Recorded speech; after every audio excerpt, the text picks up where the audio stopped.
Hey guys, it's your favorite sisters with the Confessions of a Reluctant Caregiver podcast. On the show, you'll hear caregivers confessing the good, the bad, and the completely unexpected. You're guaranteed to relate, be inspired, leave with helpful tips and resources, and of course, laugh. Now, let's jump right in to today's guest confession.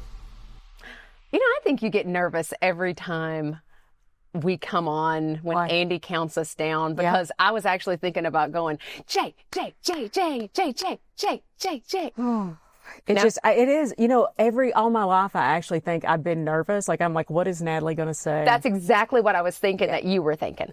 Because I'm like, I've always been responsible, and I'm always like, what is going to come out of her mouth? And that's why I never wanted to don't tell the story, but why I never wanted to take classes with you when we were in college. I was like, I will not be associated with her. Was it because I stuck my finger in your potatoes at lunch? That is exactly right. And that is why we are moving. Did, Rachel. I never wanted to be associated with her. I totally did. She was a senior and I was a freshman. We're going to take an extra second here, people. I know you're listening for caregiving, but we're going to take this extra second.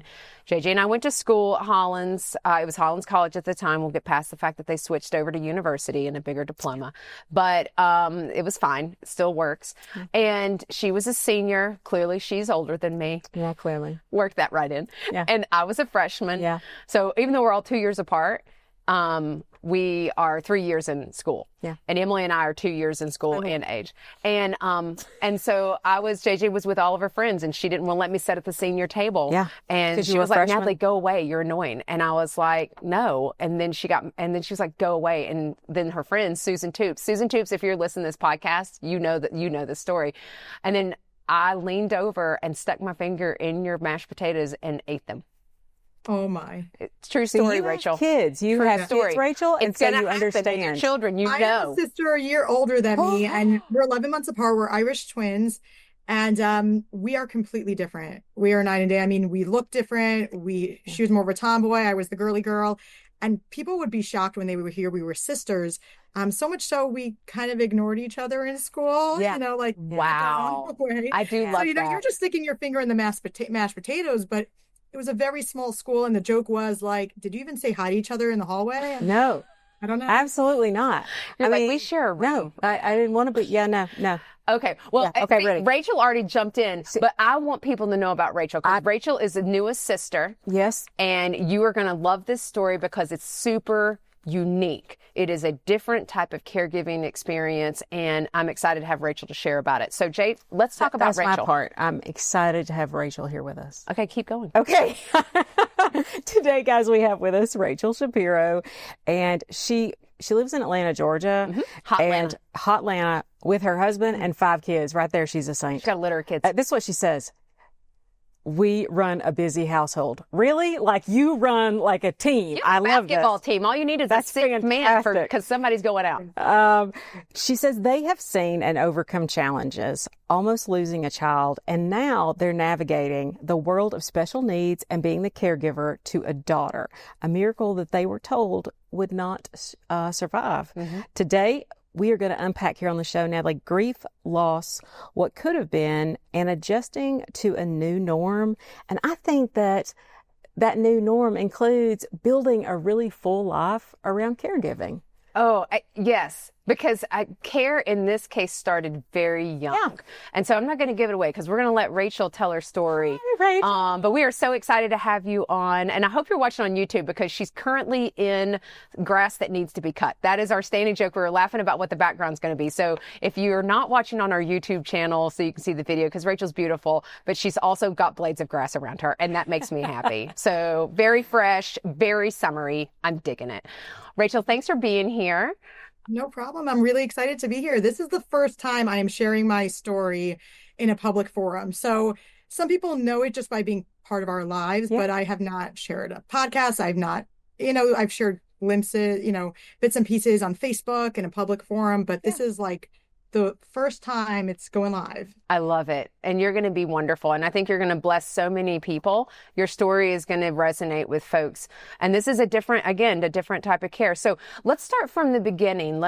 Give some folks some frame of reference about, because you already said you have your Irish twin. You're 11 months apart, which I love. We've had a couple of Irish twins. I know. Like I felt like, I love that phrase too. Mm-hmm. I like that too. And so, tell us about growing up and get us to and you met your husband and all that good stuff. So let's bring us up to speed. Okay, great. So, I am second to oldest of 8 children. There's 6 girls and 2 boys. Wow. It's interesting because when I see you guys chit-chatting like this, we all get along really well, but you guys have something, pretty unique there. I love that. Oh. We have a sisters chat, that we all chat about. So it's fun. All the things that we understand each other in a different way, kind of like you do. But yeah, I grew up in a busy household. There's 17 years between oldest and youngest. We call it like the older 4 and the younger 4. Oh. I still have, siblings in the home, and they're growing up entirely different than I did. Yeah. So that's really fun. We are, connected. Some of us don't all live next to each other, but we try to stay in touch with one another. Now you're from New York, right? I am from New York. Okay. I tried to hide that, but 9 years living down south, people can still pick that up. So you have not gained the Southern accent, girl. You have just got to say "us" more frequently. I could try to say y'all a bit more naturally. It used to be y'all. Now it's y'all. Y'all. But my grandfather is from Augusta, Georgia. So I say I do have Southern roots. Okay. So, not entirely an outsider here. So okay. Yeah. So grew up in New York, met my husband. We went overseas for a few years and then moved back to America and decided to plant roots in Atlanta, Georgia. So how old were you guys when you met? Because I'm like an interrupting cow for a sec. Yeah. I think we were about, I was 20. He might have been 22. Oh, we baby. got married. So Everything was a pretty quick courtship, marriage, all that stuff happened pretty quickly. It was a good choice though. I was dating quite a bit and, happy where I landed. So, we eventually moved down south and planted roots here, which, never thinking as we get to the later part of the story that we're without family here, living in a beautiful community in Atlanta, Georgia. But at the time, living your family wasn't really a big part of what we were looking for. Yeah. And even now it's okay, but kind of coming into the story later on, it would be helpful to live near family. I could see that. Yeah. Yes. So we moved to Atlanta, Georgia 9 years ago. We had 1 child at the time, actually. I had a 2-year-old. And while we were living abroad, we actually started struggling with secondary infertility, which is kind of the first part of my story. And came to Atlanta, started going through IVF, all the treatments. And eventually 2 years later, I had identical twin boys.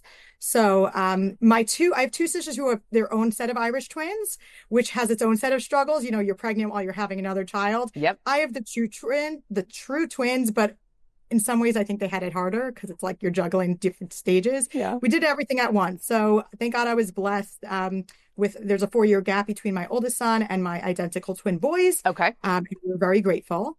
And while we were doing this, we were planting roots, getting really involved in the Atlanta community. My husband's a rabbi, and we were here tasked being in Atlanta, with just building connections with anyone in Atlanta. And it still is a beautiful community and journey. And we're really grateful for all of that. So that's how, and it takes us a bit forward. When we were ready to kind of have another child, I went back for another IVF transfer, and thank God became pregnant with my first baby girl. So you had all boys to this point. Yes.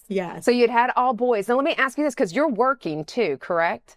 Yes. Okay, so I think that's important, because I'm going to every now and then interrupt you and be now you're working, and tell folks sort of your background on what you do for work, because that's not like it's easy peasy. Yeah, so I could sidebar. It's funny because my husband just ran into someone, and they know I'm really involved in the community work, and they know that I have a special needs child at home. And I just came back from a work trip, and my husband was saying, "Oh, my wife is away." And I said, "Doing what?" And he's like, she works full time. And they're like, no, I thought she was a primary caregiver, like as her sole role, which is very understandable. But we'll get into it. What I do now, why I hold on to my job, and I think as long as I can, I love working in any case. So, what I currently do now, I've been in marketing my entire career. I started out in fintech and then went into risk management and supply chain tech. And I always wanted to go into healthcare, but it just never happened for me. Mm-hmm. And then I was recruited by the company I work for now, which is a home care technology company. And I run the marketing for them. Yeah. So there's two software platforms. One is CareTime, which is a home care agency management platform. We do billing and take care of all the home care ops. And then Ally, which is another similar platform, but for those working in the nurse registry community with 1099 caregivers. So I'm really busy, and I joined that industry. I'll say this bit for later, kind of how it all came together. Yeah. What happens next. But I do work from home, which is a big blessing. But I've been working all this time. Yeah. So let me ask you, you decided you wanted that fourth child. You get pregnant with the fourth child. And it's a girl. It's a girl. But did you always know you wanted a big family? You come from a big family where you're like, yes, you and your husband both. We want 10 kids. I think on the first date with my husband, he said, like, I want 10 kids. And I'm like, that's fine, but like, can we take it like one at a time? And I think he shared this, and he ended up writing a book about our infertility journeys and sharing about that publicly, speaking across the world, actually, in many different forums. So it's just interesting how that came into play. I say I take it one at a time, but I had twins, so everyone laughs at me. But even till this day, I say, we'll see what happens. I feel very blessed, and we'll see. I love that. So, so you go and you get pregnant, and you have your little girl, and Yes. let's keep going.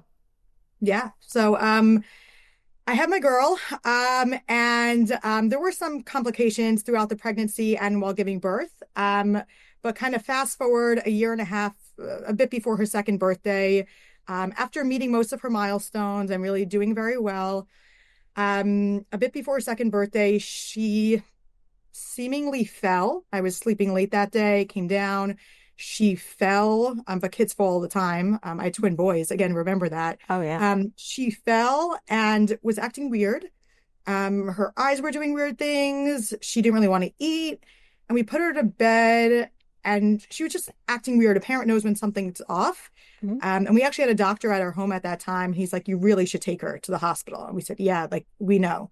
So we took her to the hospital, and they did all the scans, all the things, and they said, we're treating her for concussion. And at this point, I knew nothing about anything medical.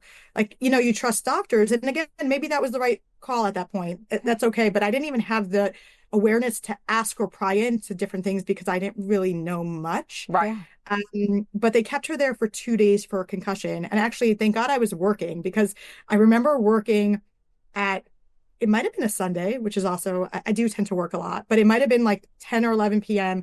at the hospital on a Sunday night or Monday night. I forgot if it was a work day. And I was just really tired and said, you know what, I'm going to spend the night here. We lived 5 minutes from the hospital. I said, I could have gone home, but I actually decided to put my laptop away and sleep on the bed in that room. And in middle of that night, she, wasn't breathing well. People ran in. They thought she was having a seizure. And I was watching my child seemingly have a seizure. I didn't know anything. It happened again an hour later, and it was, I guess, coded in their language. They kicked me out of the room. Now I know so much more. I've been in hospitals for months. I'll share what that is. But at this time, I'm like, what's going on here? This is what you see in the movie. They're like, get the mother out here. 10 people run into the room.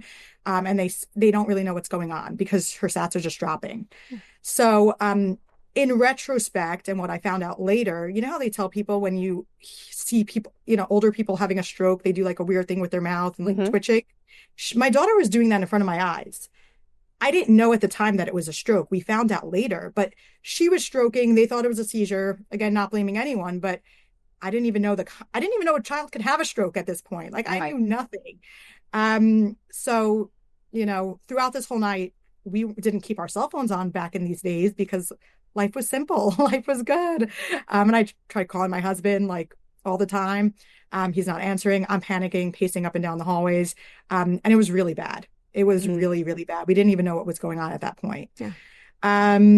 just to pause here, I finally got hold of my husband and I said, we throughout in our life, we've said like, it's bad. And I'm like, how all those times you said things were bad, those were really not. Like now it's really bad. Like come to the hospital immediately. So he found arrangements for my daughter, for my other children at home, rushed over to the hospital, and we went through our day. They didn't know yet she had her stroke. So much so that my husband was teaching a class at 7:30 that night, and our doctor calls and says to get to the hospital now.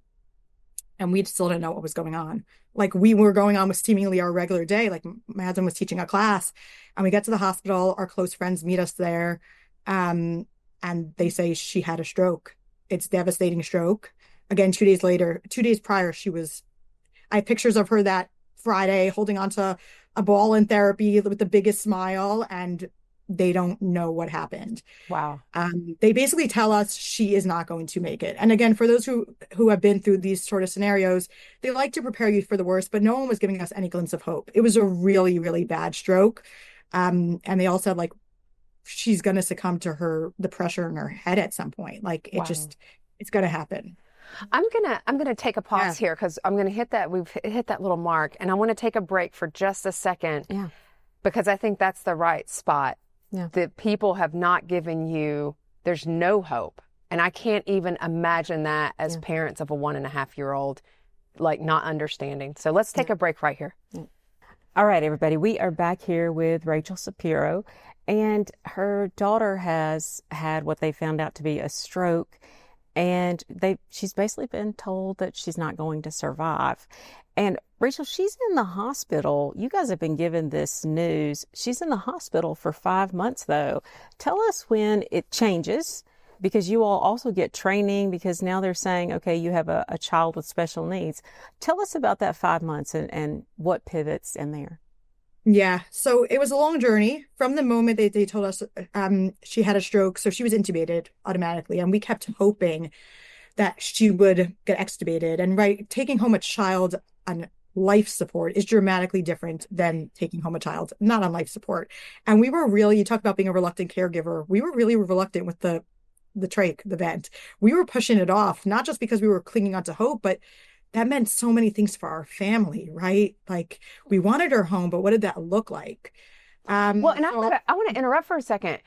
She's going home on a trach, and I would feel super intimidated by that. And you're right. You've got other baby nuggets in the house. You've got 3 other kids that are in the house, and you're having to navigate. I can imagine it being scary for the boys, even if they'd come visit her, right? Yeah. Go ahead. Yeah, so there's different aspects to that. Not to jump all over the place, but when they brought in a trach for the first time to the room, just to show me what it looked like, I was like, I can't even look at that. Like, forget about touching it. Like, I just can't. And that was the emotional part of me. Like, I can't even think about learning how to do this for my child because it was so overwhelming. Yeah. Now, probably most of your listeners are going to watch, or whoever's watching this will think that this is crazy, but we forgot the part where we had about 6 weeks, 3 weeks where they didn't know if she was going to survive. One day a nurse said, "Oh, you're still here. I didn't even think you were going to survive, but it means you're still here." And that was the first part of realizing like we survived, because none of the doctors really told us that, which is, it's okay. They had to prepare us for the worst. So thank God she survived, but we were still in so much of a limbo till she ended up going into rehab for her last, portion of the stay there. But I decided at that point, along with my husband, that we were experiencing so much loss and we wanted to rebuild. We decided to go for another embryo transfer during this period. Right in the middle. Yes, in the middle of all this chaos. Her stroke was in June. I think I went for my transfer in August. And I talk about this. The fertility clinic was right next to the hospital. And my day was spent in, the mornings or whatever, going in and out of those the car garages. So I say, like, I had an analogy, like up and down I go, like to visit my daughter who is hopefully on the mend, and then up another up another car ramp. I'm trying to build a new future for ourselves. How old are you at that time? I didn't mean to interrupt you. What's the family dynamic there? How old are you, and how old is everybody else, the littles? At that time, my daughter was really just a month shy of her second birthday. Mm-hmm. My twins were probably almost 6, and my older son was, 9. Okay. We knew we wanted more children, and I know there are a lot of people out there who may have special needs children. There is something about having a child after one that has special needs. It gives you a lot of positive energy, just comfort. There is a lot to that. Yeah. But we were really in the thick of it. Yeah. And then what happens next, just to kind of answer your question about the training, I was throwing up in between the training, falling asleep. I mean, that was a lot to take home a child with life support, with a trach, a vent. You need to really go through rigorous training. And I'm thankful for it because we know what we're doing. She's a bit more stable now, but we've had to save my my daughter's life together. So, we went through that. Thank God I was pregnant when we brought her home. We brought her home when I was a few months pregnant, after a 5-month stay. And what that meant for the siblings was we were just going to continue as normal, right? If anything needed to be different, we let them know. But I think for my older boys, they just wanted to know that mommy and daddy were sleeping at home at night. That was their biggest. We took turns sleeping in the hospital. There was a lot of concern around that when every single night, where were mommy and daddy? Yeah. But once we were all home, it's like they almost didn't care as much that their sister looked a bit different. Obviously, I'm sure there was a level of grief that came along with it because my older son used to play along with my daughter, but we were all home. They just wanted us to be home. And for them, that meant stability. So you probably think we slowed down in terms of our community work and hosting and everything. I kid you not. I don't know how we had the strength to do so, but it gave us the strength to just continue, right? We had this child who needs special care. We had to continue doing what we loved despite it all. And we really did. Nothing stops us. I mean, we have a monitor that we bring up and downstairs if we need to watch her. I run up and down. It's just a full life. And thank God I gave birth to my baby girl. She just turned a year. So just bring everything full circle. We'll dive into more of the, caregiver aspects, but that's kind of where we are today. Isn't that so? I know that our listeners are probably have like 1,000 questions because I know I do. Like, it's, how do you make that decision? Because we've had other folks. So, like, we just had Jess. Plus, I love Jess plus the mess. Yes. Jess chose to have a son, more children after her son, Jessica Pate, did. I think about that, and I think most people would think, oh my gosh, this is so hard. How can you have more children? And here's the other thing is that when you see Rachel on the YouTube or you see her thing, Rachel looks like she's 20 now. Yes. She has been given the gift and blessed with youth. And so you would think, how is this sweet young lady the mama of she five. Is funny, but I'll take it. Yeah. And girl, we all take it. We will always take it. But it's like, how do you have the energy? And I hear you just saying it was so important to reestablish a new normal and making it normal, like truly having normalcy for your boys, for the kids, and incorporating that. Yes, we do not have, yes, our life is different, but it can also still be good and full. I love how you said we're going to have a full life. It was so important for you and your husband. Yeah. And it's interesting because I don't want anyone to think I wasn't taking any help. We had meal trains for months. I mean, really, there was a lot of support that we needed from family and friends to get through this, picking up my kids from school and all those different aspects. But once we were all home, right, the stability just meant a lot. It meant a lot to everyone. So I think for myself, for my husband, and for my family, losing ourselves and having to give up the things that we love, and our family looking so different, right? In terms of us always having an open household. If my boys would have felt like we are not doing that, we're stopping everything now, that would have been a dramatic shift for them. And this has kind of been our mentality. It's like when life gives you lemons, you just make lemonade. We don't say that often in the home, but as I'm thinking about that now, that's kind of what we have done. Yeah. Right. Maybe family vacations are not us all going together anymore, but my husband takes the boys to make sure that they get that sort of excursions that they can. Right. I can't go with them and everything now. My daughter is, it's hard to travel with her for sure. I don't want to take her on a plane right now. And things look different, but we make sure that our boys still feel like the older ones, at least, because they're the ones that are mostly impacted, that they feel like they're living an everyday regular life. Even though it might look different than their friends in some ways, they're a bit more spoiled in other ways, than their Yeah. friends. And I want them to know that they still get vacations, they still get to go away, they still get to do that. So, and they love hosting and, having that community involvement. So it would have been too much of a shift for all of us.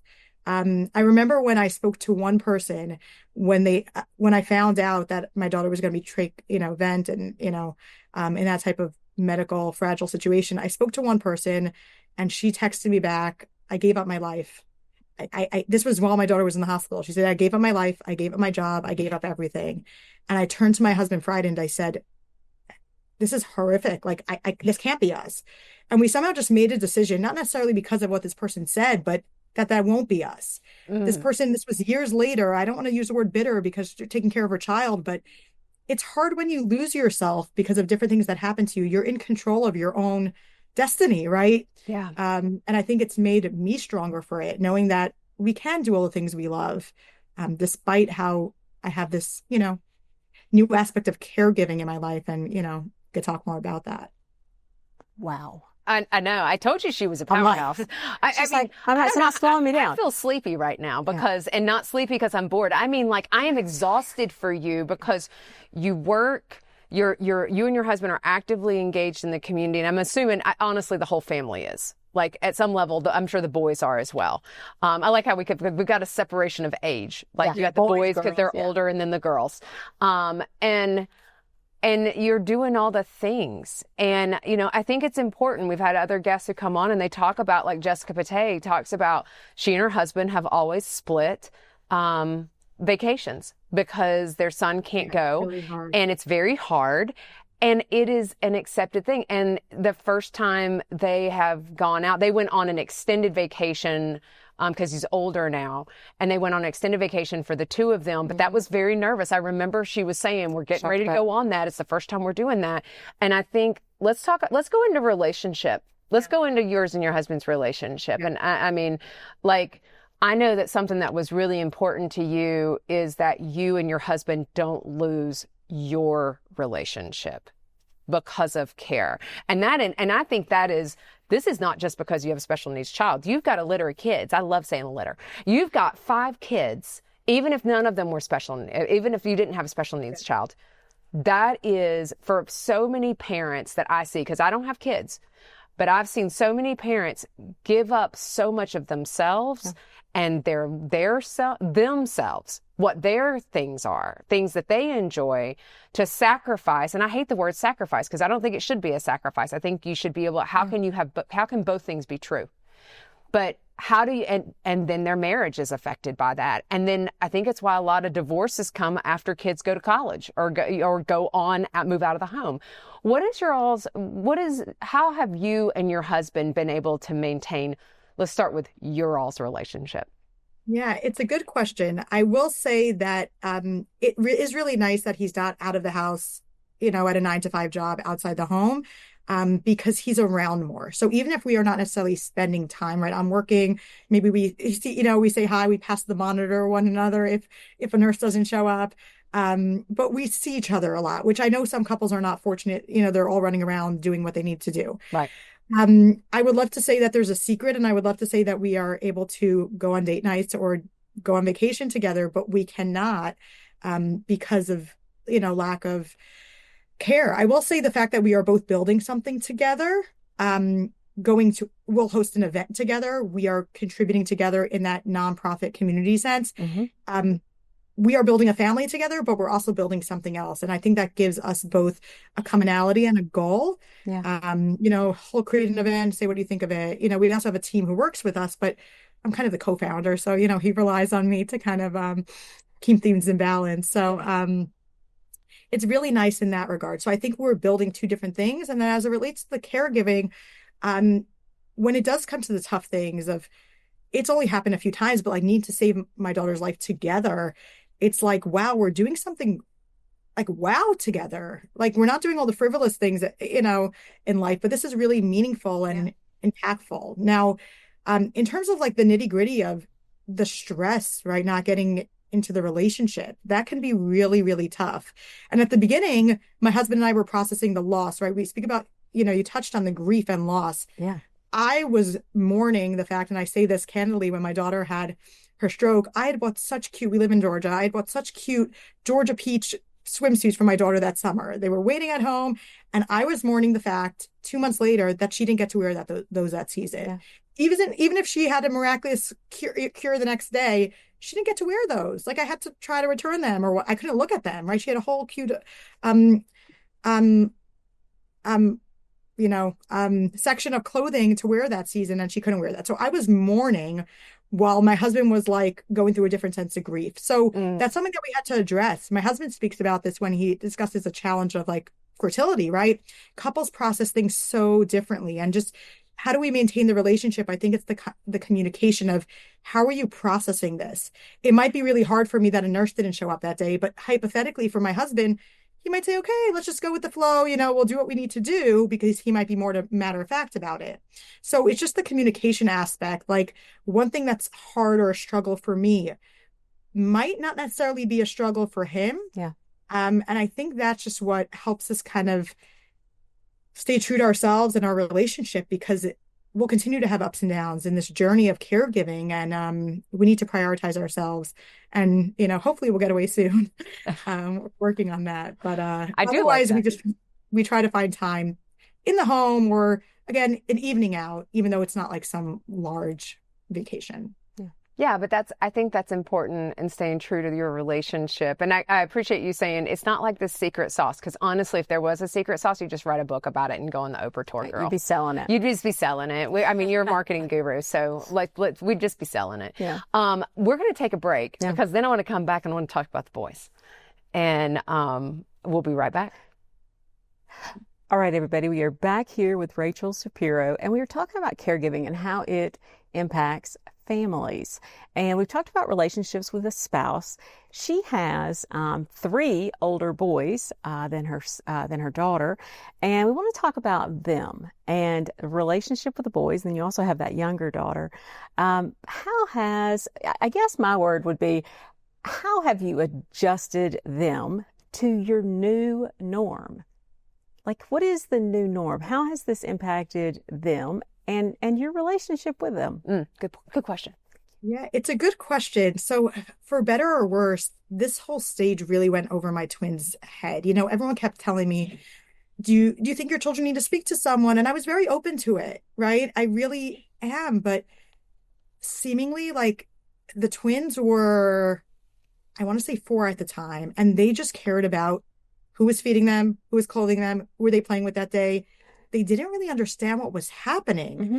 And it kind of went over their head. So I don't know that they forgot what the norm was before that. Mm-hmm. But now, again, they're still day to day as they're going to school, they're playing with their friends, they're getting their presents, they're getting their food. Like, yes, they see aspects of our lives, and we have a nurse in the home, but it might sound crazy, but it's not really impacting them in the way that a 6-year-old, they're almost 7 now, what they really care about. My older son, he just cares about me making home cooked dinners for him. Like, I'm telling you, he's such a foodie. And all 3 of my boys, actually, when Mother's Day comes around, it's thank you for making me dinner. So maybe that's the trauma they experience from all those meal trains and all the delicious food other people made for us. Yes. But they're so appreciative, like when I make them good dinners. You know how important it is for kids when you come home, at the end of a long day, they just want that home cooked meal. So I think for them, like, if any of that was out of the norm and they felt like we were running to the hospital, I try to communicate with them. If we have an appointment that's in the hospital, if there's a chance we might be running late, or if they might have someone else pick them up, because that's important to them. They don't want to be surprised. But other than those aspects of, again, getting to school, coming home, who's babysitting them, they feel it, they sense it, but we take care of my daughter. They're not involved in the care as much. Mm-hmm. And they trust that, the kids trust us that we're taking care of their sister well. So I don't know. No, but I hear you saying things, Rachel, that actually, so especially with them being young and developing brains, we know brains that, especially as they're developing, chronic predictability That's what predictability, routine, and that's what I hear you saying that your boys thrive off of and ask from you in their own way, not verbally probably, but really, but and you're there meeting that need. And it's not tangible things. It is time spent with, or I need to know who's going to pick me up so that I don't have to be scared that, all of a sudden, it's really about saying everything's okay. Yeah. So, and that's and what you we won't kind be of did. We didn't, if we came home, if we were walking around and that's what happened actually. I forgot to mention this. When we found out that my daughter was likely not going to make, when they told us, we had to explain to my son, and we did allow my son to come to the hospital. They made an exception for him to be allowed into the NICU to potentially say goodbye if that would be the case, right? We had to think about all those things. And we were crying a lot, rightfully so, but they made him sad. Once we stopped crying, I don't know when that happened, but I immediately saw a change in him. He was reflecting what we did. And I think that's what happens now. Yeah. If we were walking around nervous, if something were going on, he would sense that. And I think parents can infuse confidence in their children despite what is going on. And sorry to cut you off, but that was an important point that I missed earlier. Yeah. No truer words, though, Rachel. Yeah, they reflect what you do. I think that is probably the biggest takeaway is how, and it's hard for the adults if you think about it. Like, I can only imagine, and really not even, but the emotions, the range of emotions that you're going through, and you are also pregnant at the same time, so you get all the extra hormones. You're welcome. And but all of that, and thinking, okay, the little people are looking up to me, and they're looking for direction that everything is safe and secure. Yeah, that's what kids want. And that is exactly what they want. And that can be hard. And I think about it like, for when Jason was sick, or whenever we have things that are going on with mom, like our mom can be like, everything's going fine, and then it is full on hot mess and 911, and then we're back again. So it is this ebb and flow that children have to have built resilience on, and they learn that from their parents. Yeah. So I want to talk about you, Rachel. Are you okay with that? Let's talk about Rachel. Let's talk about Rachel. So I know you're a person of faith, and sometimes I would say to myself, we've asked people, do you say, why God? Or do you say, yep, I'm on this path and there's a reason? What is your attitude towards this? And what have you kind of done with your conversation with God? What's your conversation? Yeah, I have conversations all the time. Really great question. So I was just telling the story over to someone else yesterday. Yeah. But it's something that sticks with me. And I know not everyone reacts like this, but as we were in the hospital, found out that she likely was not going to make it, my husband and I were crying. It was obviously a hot mess. I remember saying, how can I even be upset at God when I have 3 other healthy children and a wonderful spouse? And I remember thinking in that moment, I have friends who are not married. I have friends who are maybe not married to nice men. I have friends who don't have any children, and I have 3, and I have a job and a career and a community. And in that moment, I was like, how could I complain to the person who's giving me all the great stuff when I have all that stuff, and be upset for the one seemingly bad thing? Now, I do understand at a higher level, this happened for a reason. I will never know exactly why. Yeah. I kind of I think about things in a bit of a morbid sense, but when this happened, we were supposed to have a grand vacation to a couple of countries that summer. It was supposed to be a big family vacation, and we had to cancel that. But I said, you know what? I'm sure she saved our life in some way. It could be a bad accident was supposed to happen. And this is how I think. I know not everyone does, but I have to convince myself that it is for a good reason. And the only way I could think about it being for a good reason is she took the hit for all of us. Like, something might have potentially bad happened, and she saved us all from going on this vacation. I know that might not be the reason, but there's some greater reason why she is now a special needs child in our life, and we lost, her. She's still in a minimally conscious state, from a neurological perspective. She has severe brain damage. She's not with us in the same way that she was before, and I won't know the reason why, and I'm okay with that. I just know it's for the good. So I didn't ask why me, because otherwise I would have been asking why me. Why did I get married?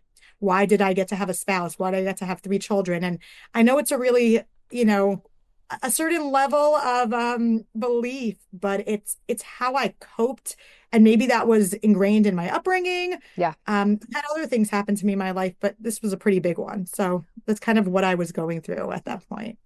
I really appreciate that, Rachel. And it's really the stories we tell ourselves. It's like when you see other people's lives. I can remember sitting there on the 14th floor in New York, and I was feeling, every now and then I'd felt like a little bit like Rapunzel, like I was in this white tower and I was kind of held hostage because I'm in this great city and it's so great and I'm thinking whatever. And I felt like a hostage, like I had no control. And so I would look out the window at all the other high rises and I would make up stories for the people. And it's the stories that we tell ourselves. And I would always try to make them happy stories. But I agree with you in the sense of, I think it's, what do we tell ourselves to cope? And I don't think it's that it's wrong.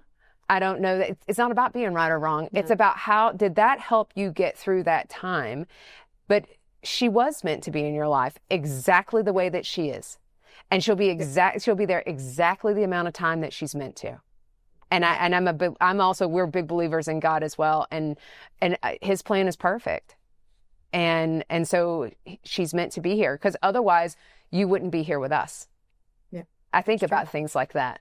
Yeah. So sharing your story. Yeah. And so let's talk about the care piece of it and how care, because I know we're getting close to our time. It's time for sister questions. I can't even believe that, but I love Rachel because she's a sister. Yes, she's fantastic. What does care look like for you guys now? I know that it's probably evolved and because you said that you had a nurse. I caught that for a sec. So you had a nurse that provides support to you guys. What does care look like for you guys? Yeah, so I'll dive into that, but I just wanted speak about the reluctant caregiver piece, right? I spoke about the fact that I kind of coped and just did as I needed to, but in the hospital when they were training us, I kept saying I didn't sign up for this. I didn't want to be a caregiver. I'm in business. I'm I was not the compassionate, empathetic, let's be a nurse, save the world in that aspect. I wanted to be in business, but in healthcare, that aspect of it. But this was not for me. And I kept telling everyone, I did not sign up to be a nurse. I didn't want this in my life. I consciously made a decision to not go to medical school or to become a nurse. And here I am being faced with needing to get oriented with all these things. Mm-hmm. Just kind of touching on the belief. Someone said to me, I told them, I didn't sign up for this. I did not sign up for this. And I went around saying this for at least 2 weeks. Someone said, there's actually a concept where your soul up in heaven, before it comes down to earth, gets to pick its package and of life, what it looks like. And guess what? Your soul actually did pick this one.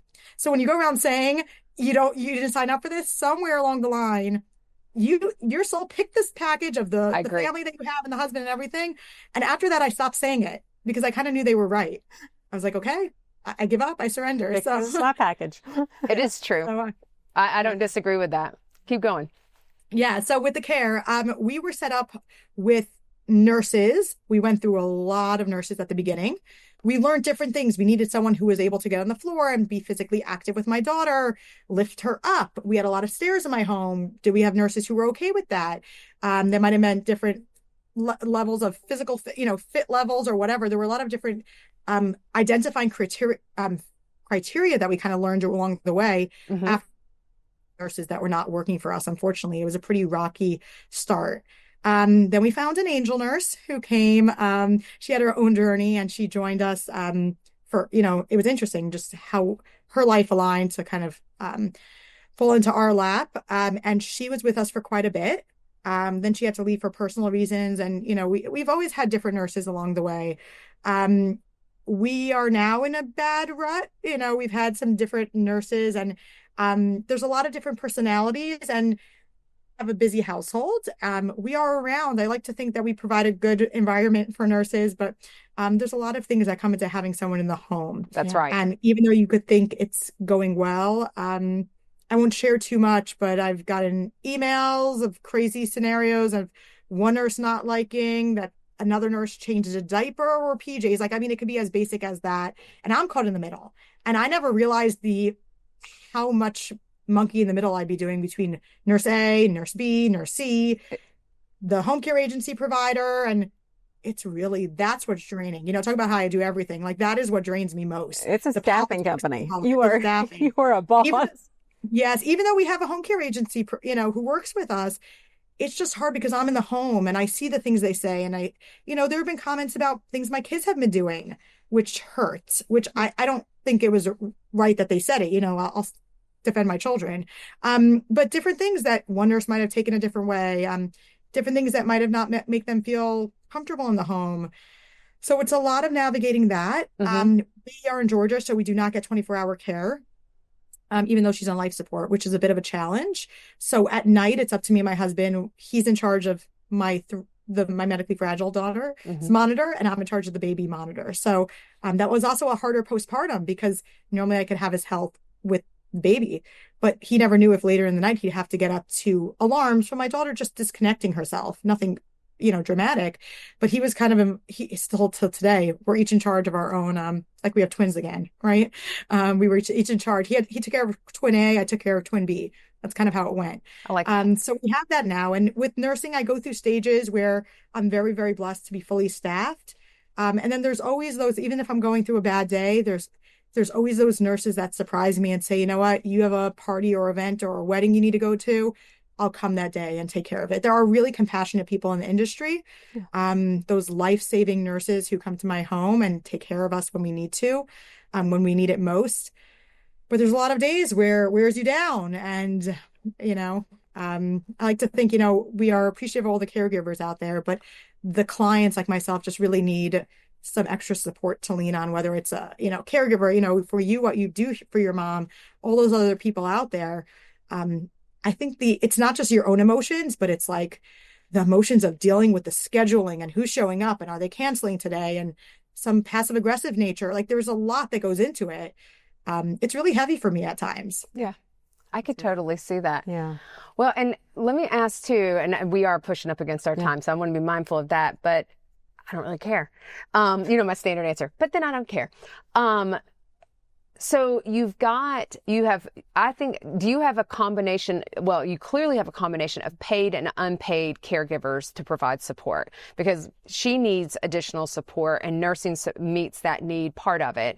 Would you still say that you have folks from the faith community, from your community, where's family? Are there folks that are coming in periodically to help you guys, or, I don't know the answer to it, and it's not to call anybody out, but do you have other folks that are also helping you guys to try to navigate this as well? Because you're saying what we've said a lot. Caregivers need caregivers some days.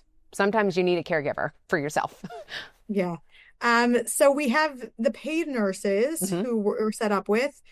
If we kind of fall short and we need some extra support, there's a few. It's not so easy to find someone who's trach vent certified, and that's the difference. Yeah. Right. I can't leave my daughter with just anyone. It's a big weight to carry. It's not just that physically her weight, when the weight of all her supplies when we want to go travel to a family affair or something. Yeah. It's just we can't leave her with anyone. So I have a friend who used to come at the beginning. She was more available. She used to take care of a trach vent patient, and she would come on a Wednesday when I didn't have a nurse in the morning and help out. We do not have any family members who are trach vent certified. Maybe someday I'll find a sibling or niece, or someone who is passionate about it, but we don't really have medical professionals in our home in our family in that way who are eager to learn that. We try to keep my son not super involved. I don't want him to feel the responsibility of having to save my daughter's life. That could be really hard. Yeah. So we help him, if he wants to reconnect something and we're around, we'll say you want to run up and do it, but we don't really want him to feel the burden there. And then there's a few a few community members, one who works in the hospital where my daughter sometimes gets admitted, which is really, really nice. But it's pretty lean on that in that end, because there's not many who are trained. But I will say that we have family members coming in to help with carpools and different things like that's also care. Yeah. Which is really, really helpful if we need it. If my daughter would hypothetically get admitted or do different things, we could call them and they'd be here. Yeah. And I think that it sounds like you're really managing a team, and you're managing the group and coordinating care for your daughter, but also for the children, for the family. You're coordinating life. There's feels like a lot of scheduling and trying to allowing for those surprises. But you built a beautiful life. That thing has slowed you down, Rachel, and I love that about it. I think, and I want to go into some of the questions, because let's go into sister questions. Are you ready? I am super ready. So you said something, my question is, you said that, your daughter is on life support basically, and that she is medically fragile, and that touched me. What does your future look like, Rachel? Mm-hmm. What do you see for you all? A good question. I'll tell you, my husband called up someone who has a trach vent child who's about 13. It's their only child. And my husband said, "How do you cope?" And he said, "I only take it one day at a time." Mm. And I know it sounds so simple, but it's true. Like I could sit here planning and thinking about what will be, but I really don't know. I mean, maybe we have plans to hopefully have her come off a trach vet, the trach at some point. Maybe not tomorrow, but it's not out of the question. Her team is working on that at some point. So maybe that will look different. Honestly, I'm thinking about like tomorrow, and if I could get respite care at some point to go, on a break at some point. That's kind of my near future, what I'm thinking about. Yeah.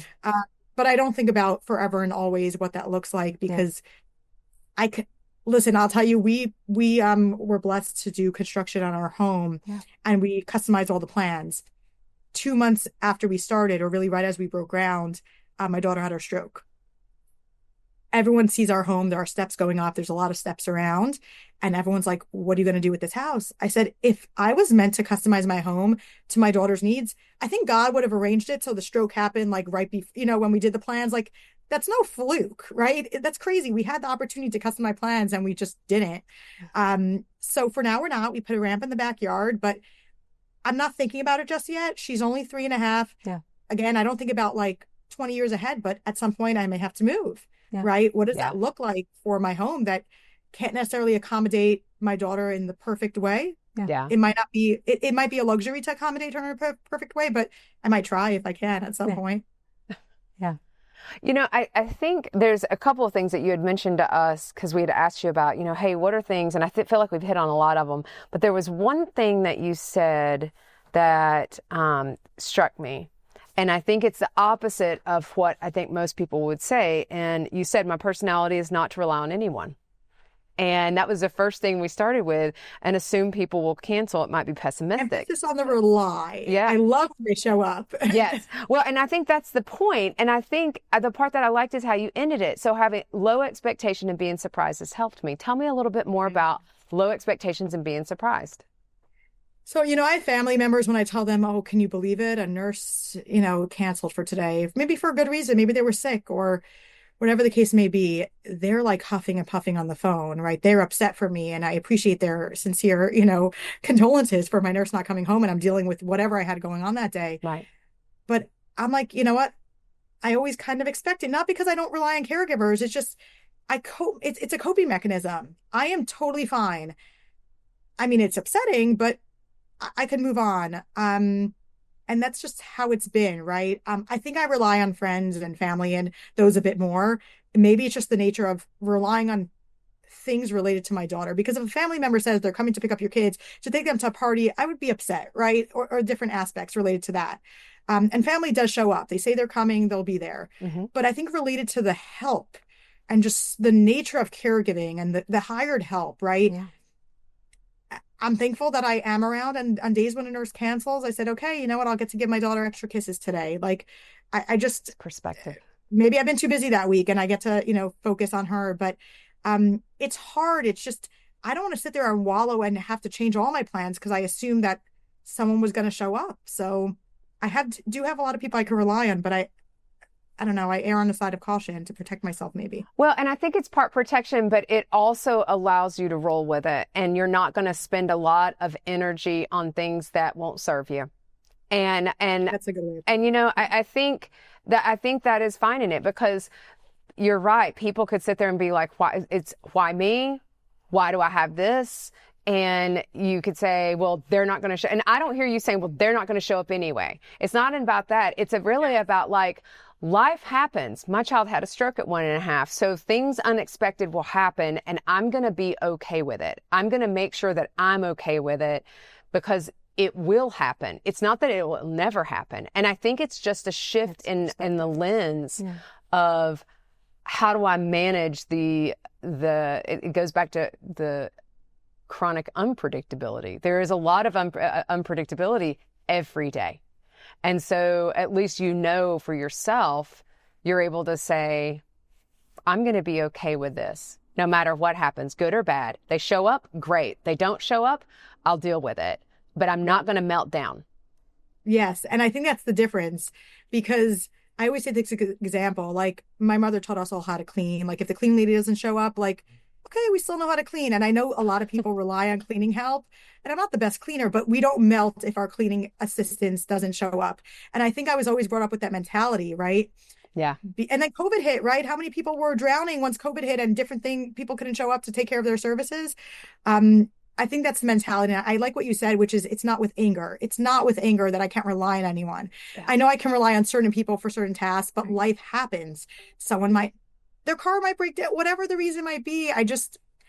That's the attitude that I have. It's very c'est la vie. Yeah. It is c'est la vie. Yeah. I have my last question. Ready.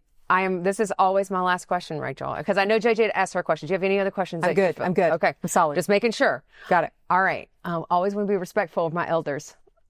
You're so welcome for that. That was free. That was a freebie at the end. Yes, thank you. All right, Rachel. And this is, people are going to be like, I definitely want to hear this one. What is your favorite guilty pleasure? What is the one thing that you do just for you? Because you got a lot going on, girl. What is the thing that you do for just you that is just for you? If I have the day, I will go out by myself to the outlets and shop. I don't even need to buy anything, but like I just need the day. It doesn't happen so often. I did it for my birthday in September last. So, hope it doesn't wait until next September. But in the interim, there's bits of just going outside and catching some Georgia sun for a few minutes a day. I know it might sound funny, but sitting down and eating a proper meal during the day is a bit of self-care, because I'm working and I sometimes, and it's not always, most days I do have coverage for my daughter, but it's like getting the time to have a proper meal. Yeah. And just time for myself. Sometimes I do just run out on different errands. And if I'm by myself and have the luxury to do so, I'm not completely strapped at home, but if I have time to do something that's like going to the mall for an hour, like things that normal people can do, maybe or maybe not. People are busy in life, right? But those are the things that just make me feel like, okay, I could just peruse a store and be normal. And, Oh, yeah. I agree with that. Gotcha. I totally agree with that. Trader Joe's was my favorite.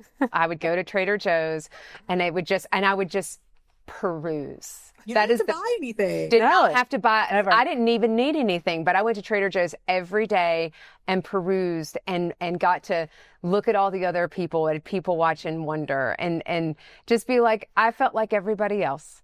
Yeah. Just like everybody else. And that's the best part about everybody else is you have no clue what's going on in their life. Yeah. And so this has been so wonderful, Rachel. You have such a beautiful story, and thank you for sharing it. Absolutely. Thank you for sharing with us first, because you said you'd never shared the full story, and it is beautiful. And it's maybe the one and only until my husband decides to write another book. Who knows? Oh, yeah. But your attitude about everything that's the most beautiful part about it, and that it's not slowed you or your family down. You've created a beautiful life, regardless of the circumstances. You just roll with it, and you've created something amazing. She's living an and life. That's exactly right. And this. I'm going to be, this is hard, and I'm going to get through it. Yeah. And so I think you're an inspiration and just a blessing, and I'm grateful to know you. So thank you. Guys, thanks so much for joining us and listening in. And until we confess again, we'll see you next time. Bye-bye. Well, friends, that's a wrap on this week's confession. Thanks so much for listening in to the podcast. But before you go, please take a moment to leave us a review and tell your friends about the Confessions Show. Don't forget, visit our website to sign up for our newsletter, as well as connect with us on Facebook, Instagram, LinkedIn, Pinterest, and Twitter. You'll also find the video recording of all our episodes on the Confessions website and our YouTube channel. We'll see you next Tuesday when we come together to confess again. Till then, take care of you. Okay, let's talk disclaimers. We are not medical professionals and are not providing any medical advice. If you have medical questions, we recommend that you talk with a medical professional of your choice. As always, my sisters and I at Confessions of a Reluctant Caregiver have taken care in selecting the speakers, but the opinions of our speakers are theirs alone. The views and opinions stated in this show are solely those of the contributors and not necessarily those of our distributors or hosting company. This podcast is copyrighted and no part can be reproduced without the express written consent of the Sisterhood of Care, LLC. Thank you for listening to the Confessions of a Reluctant Caregiver podcast.